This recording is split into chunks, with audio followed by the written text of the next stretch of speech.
Hello, hello, дорогие друзья. Hello, everybody.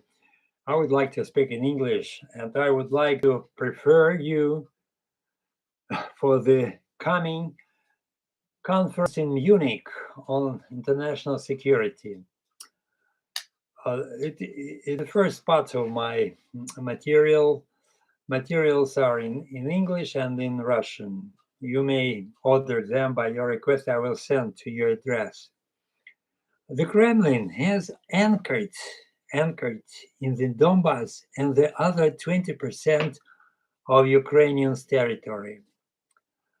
Will that Maginot Line-2, which is building right now with this weaponry from many countries to Ukraine, I call it the Maginot Line-2, will it be built around the 20% of the territory where the Kremlin is right now? Or if there will be some additional territory, say 15% of the corridor from the Donbas region to Kaliningrad region. That's all I want to say to you, and I give you the first part of my analysis devoted to the first question at the Munich conference. And this question will be the special military operation in Ukraine. So let's go. Munich 2023 versus SMO in Ukraine, Part 1. In the world, politicians usually run the army, and the politicians get valuable instructions solutions by their intelligence. This is how normal civil-military relations are built in the world. There was the domination of the plutocracy, and now the digitalocracy feeds the infrastructure between the society and the armed forces. The Munich Security Conference is an informal forum on security policy in the world. It is held for the 59th time, organized not by the government, but by some private fund that it serves to discuss global issues of foreign and security policy. In the first place is the SMO in Ukraine, and in the second place is the Kremlin strategy from the depths of the global south. There the Kremlin seeks to transfer its non-nuclear bonding with the West. Not everyone understands this in Russia, Ukraine. Changes in the military strategic landscape due to the SMO conferences in Munich are held openly and behind closed doors. The mass media and the social networking reveal the secret goals of intelligence officers, military and politicians, and they discuss the threats to them from the oligarchy for the changes in NATO's strategy and meeting with President Zelensky yesterday. For the first time in this Munich conference on February 17-19, there will be neither military, nor politicians and even scientists from the Russian Federation. But Khodorkovsky and Kasparov will act there as the brightest and smartest opponents of the Kremlin, with their own thoughts after conversations with their own intelligence officers, military and politicians, that were pushed into retirement inside and outside the Russian Federation. This Russian part is the most interesting for Munich. That is, as if the Abrams tanks for Ukraine will bring supporters of Khodorkovsky and Kasparov to the Red Square in Moscow when the SMO ends or while it goes on. In fact, there is a kind of collective general assault against the collective Stalin in the image of Putin. After all, in the 80th anniversary of the Battle of Stalingrad, that visit of Putin has sealed his image with Stalin's one.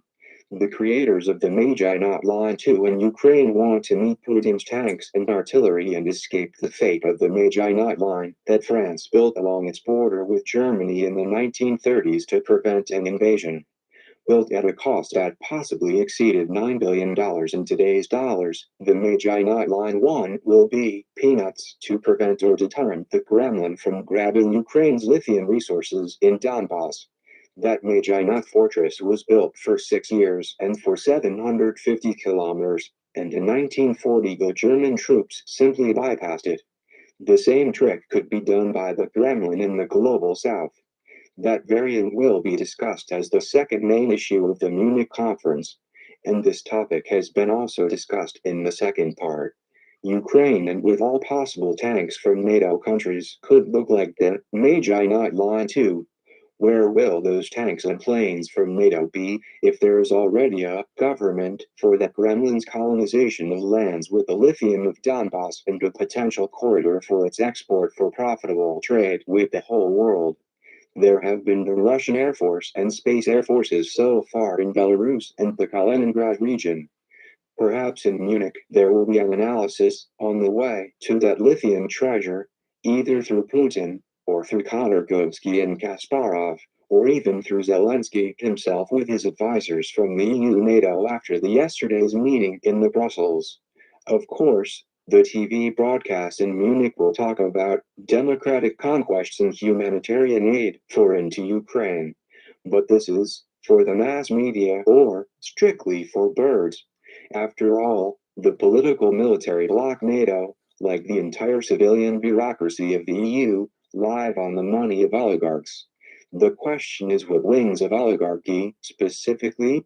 After all, patriarchy is weakening, and digitalocracy is pushing it away from solving of many military political problems and far away from previous military strategic positions. It is the digitalocracy that needs reliable access to that $11.5 trillion cost of the Donbas Lithium. Since 2011, Putin, or to be more exact his mafia-type clannish structures in the Kremlin, has been building a lithium processing plant at the site of the Baltic NPP. This is 10 kilometers from the border with Lithuania. The site of the NPP is under the control of the Rosatom for getting greater secrecy and stimulating more fears of a nuclear war if something goes wrong with Putin's psychology. Even from the autumn of 2021, the plan for lithium in Donbass by 2025 will produce batteries for 71,000 electric vehicles with a total capacity of 3 GWh, and by 2030, 3 times more for electric vehicles in the amount of 217,000 pieces. Those lithium-ion batteries will have a capacity of 12 GWh. In the Donbass, with the successful, we do not take the failure and retreat of Shoigu's SMO troops with the PMC Wagner and Kadyrov's troops continuation of the SMO. The digitalocrats easily push the petrocrats not only from the capacious car market, but also from air transportation in the world. And this, not to mention iPhones and lithium batteries for children's toys. Here are hidden the material interests under the SMO plans to save the Russian culture in Ukraine. But it is unlikely that Munich will point to these threads from lithium as a carrot from digitalocrats for donkeys in the military and politicians. Churchill said, "A platoon of lions under the command of a donkey is weaker than a platoon of donkeys under the command of a lion." We will see who are lions and donkeys. It is clear that the United States and Canadians with Europeans and Britons have an interest in the lithium of the Donbass when it is exported through Kaliningrad, and not from the south of Ukraine through the Black Sea. After all, in that basin of the Black and Mediterranean Seas before the earthquake hung a lock from Turkey, and harpoon missiles are always threatening from the ships of the US Navy to save Odessa from barbarians and anti-Semites of the Russian Federation. It is clear that the Russian Federation has failed to reply to Kasparov and Khodorkovsky's appeals to millions to fight against Putin. Alas, those millions of citizens could not even pull out their asses from chairs for anti-war protests. Why? The fact is that this sweet pair of the most popular anti-Putinists has long been friends with the US Dems against the Republican Party and Trump personally. It's unclear what kind of material interests they and the Biden clannish structures in the armed forces and intelligence have in common, but Biden himself has his own lithium dollar strategy since March 29, 2022. It aims against the use of petrodollars and all kinds of gold in the US as a long-standing financial foothold of the Republican Party and Donald Trump personally. That is why digitalocracy is accelerating inflation and introducing digital control, as in prisons and like the Maoist Act versus the Uyghurs, over pensions, securities and cash of more than 100 million people in the USA. Trump's loyalists are against that strengthen American socialism as a clear analog of old Maoism before the 20th Congress of the CCP and the newly born digitalized Putinism. Biden is now in clear collusion with Putin, and the latter realizes that he will sure become the Trump's first victim when he returns to the White House. Punishment for the Putin gate fabricated by Maoists and Chekists is unavoidable. Trump will definitely take revenge on the Dems and domestic Putinists from the ex-USSR who voted for Biden in 2016. The conspiracy before 2020 with the Maoists is already under investigation on the Capitol Hill. But the collusion of the Dems with Putin clannish circles can be judged and evaluated so far only by numerous personal visits to Putin of William Burns, the head of the CIA. From 2020-23, after the Geneva meeting between Putin and Biden in July 2021, Billy Burns tried 4 times or more to persuade Putin to keep Crimea and Donbass to himself, but giving the Kherson region to the armed forces of Ukraine's control, as well as Zaporizhzhia with its nuclear power plant under the surveillance of IAEA, and the security of Odessa to the mercy of General Mark Milley, who hates all kinds of guerrilla warfare since 1980. General Milley could be for all Odessa's friends and relations their shield and sword from the MAGA movement, which does not much care for their loving Odessa. Referendums in September 2022 upon the inclusion of 4 regions of Ukraine in the Russian Federation could serve as their admission to the Yeltsin-Lukashenko's Union State, 1997. And there it might be possible to locate the Russian aerospace forces with an eye on NATO. EU targets, as the UN Charter admits, a so-called self-defense, including usage of nuclear missiles. But it didn't work in fall 2022.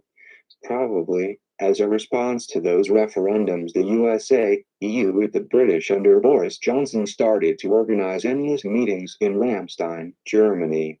They definitely decided to create the Maginot Line-2 in Ukraine. What for?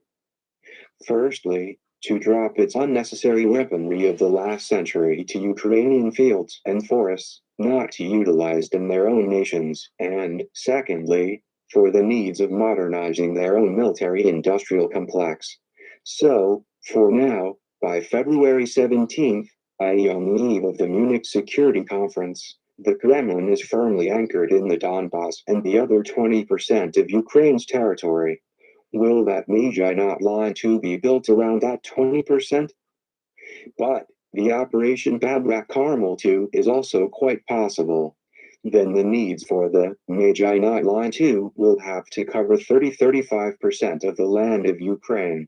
This could happen with the entry of Russian Ukraine under President Yanukovych into the Union State of the Russian Federation and Belarus. What for? Just for so-called protection of the lithium corridor from Donbass to Kaliningrad. After all, the Black Sea was and still is under Erdogan's lock, and it is clearly safer to export the lithium of the Donbass along that path or corridor to the triangle of the borders between Poland, Ukraine, Lithuania. There are also ports of a number of Baltic countries that might become cooperative under the nuclear gun barrel in their underbellies from the nearly located Russian Air Force aerospace forces. Perhaps Kasparov and Khodorkovsky will become leaders in the fight against corruption at the Munich 2023 conference, and then the Kremlin's hopes for Schroederization, i.e. bribing the leaders of the EU, NATO, and other 52 countries, friends of Ukraine, with future profits from the lithium of Donbass, will not come true. Those profits are estimated so far at $11.5 trillion. Not that stupid, not crazy people went to Donbass with some victims and material losses. So, SMO promises a lot of benefits to impoverished masses. The end of the 1S part. Munich 2. Hello. All right, you have listened right now this text, and I will continue and wait for the second part of my analysis of the conference in Munich.